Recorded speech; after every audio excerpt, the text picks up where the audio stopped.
నిండు పున్నమి నాడు మా అధినాయకుడు నారా చంద్రబాబు నాయుడు గారు, జనసేన అధ్యక్షులు పవన్ కళ్యాణ్ గారు కలిసి టీడీపీ జనసేన అసెంబ్లీకి పోటీ చేసే అభ్యర్థుల తొలి జాబితాను విడుదల చేయడం చాలా సంతోషకరం, శుభపరిణామం.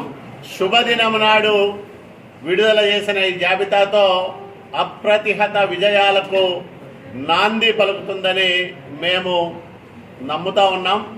అదే సందర్భంలో ఈ రాష్ట్రంలో తెలుగుదేశం జనసేన కూటమి ప్రభుత్వం అధికారంలోకి రావాల్సిన ఒక చారిత్రక అవసరాన్ని అన్ని వర్గాల ప్రజలు ఇప్పటికే గుర్తించారు.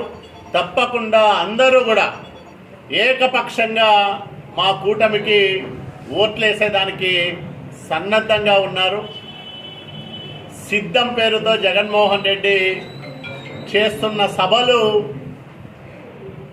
ఆరిపోయే దీపానికి వెలుగెక్కువలాగా ఉంటాయి తప్ప మరొకటి కాదు.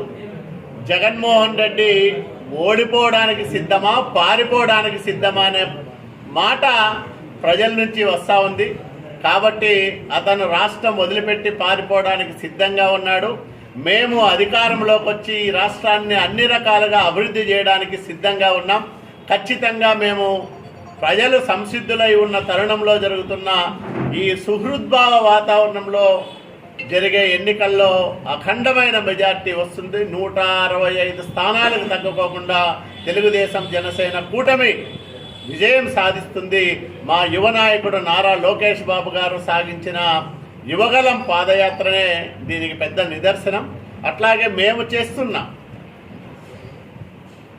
శంఖారావం కార్యక్రమాలు కానీ, అట్లాగే మా నాయకుడు అట్లాగే పవన్ కళ్యాణ్ గారు చేస్తున్న యాత్రలు కానీ, ఇవన్నీ కూడా ప్రజల్లో మా పట్ల పూర్తిగా సానుకూలత ఉంది, ప్రజల్లో పట్టుదల ఉంది. చంద్రబాబు నాయుడు గారిని ముఖ్యమంత్రిని చేసుకోవాలనే పట్టుదలతో ప్రజలందరూ కూడా ఉన్నారనే దానికి ఇది ఒక పెద్ద నిదర్శనం.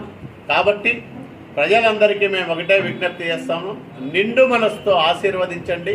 నిండు పున్నమి నాడు ప్రారంభమైన ఈ అభ్యర్థుల తొలి జాబితా ప్రకటన ప్రక్రియలో మరి అందరూ కూడా భాగస్వాములై మమ్మల్ని ఆశీర్వదించమని, తెలుగుదేశం పార్టీ అభ్యర్థులుగా మా అందరికీ మీ అండదండలు ఉండాలని ప్రజానికానికి నేను విజ్ఞప్తి చేస్తూ ఉన్నాం. అదే సందర్భంలో రాయదుర్గం ప్రజలకు కూడా నేను ప్రత్యేకమైన విజ్ఞప్తి చేసేది ఒక్కటే, 5 సంవత్సరాలు నా పరిపాలన చూశారు, ఆ తర్వాత వైసీపీ పాలన చూస్తున్నారు. ఎవరు ఈ రాయదుర్గానికి అవసరం?